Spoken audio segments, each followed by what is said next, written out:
Shalom bien-aimés dans le Seigneur, nous continuons avec notre méditation sur le thème « Priez beaucoup en d'autres langues ». Nous tirons notre texte dans Jude verset 20 qui nous dit ceci. « Pour vous, bien-aimés, vous édifiant vous-même sur votre très sainte foi et priant par le Saint-Esprit. » Gloire à Dieu. Le verset du jour nous parle de l'opération de la foi. Jude enseigne qu'il nous faut prier et surtout prier en langue pour que notre foi opère puissamment à un niveau absolu de victoire.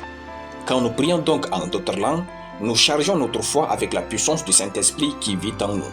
Nous devenons alors un homme ou une femme plein d'assurance pour vivre par la foi.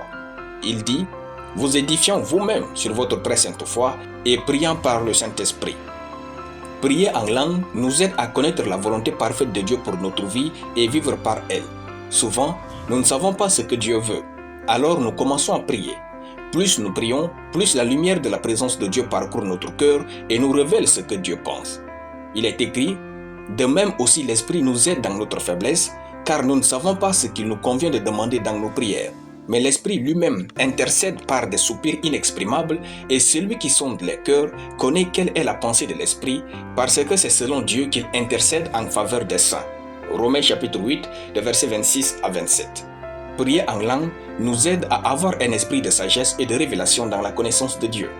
Il est écrit, « Je ne cesse de rendre grâce pour vous, faisant mention de vous dans mes prières, afin que le Dieu de notre Seigneur Jésus-Christ, le Père de gloire, vous donne un esprit de sagesse et de révélation dans sa connaissance, et qu'il illumine les yeux de votre cœur pour que vous sachiez quelle est l'espérance qui s'attache à son appel, quelle est la richesse de la gloire de son héritage qu'il réserve aux saints. » Éphésiens chapitre 1, de versets 16 à 18. Si vous priez beaucoup en langue, vous serez sage et plein de lumière de Dieu. Prier en langue nous aide à contrecarrer les attaques avant même qu'elles soient conçues par le diable ou par les hommes. C'est via la sagesse supérieure que cela se passe. 1 Corinthiens chapitre 2, le verset 7. En tout temps, priez en langue et vous verrez la puissance divine vous envahir. Alléluia. Nous allons prier. Père glorieux, je te remercie pour ta parole dans mon cœur. Je déclare que je prie sans cesse en d'autres langues et j'effectue des changements dans mon monde au nom de Jésus. Amen. La lecture biblique en une année, Job chapitre 38 à Job chapitre 39. Soyez bénis, c'était le pain du ciel.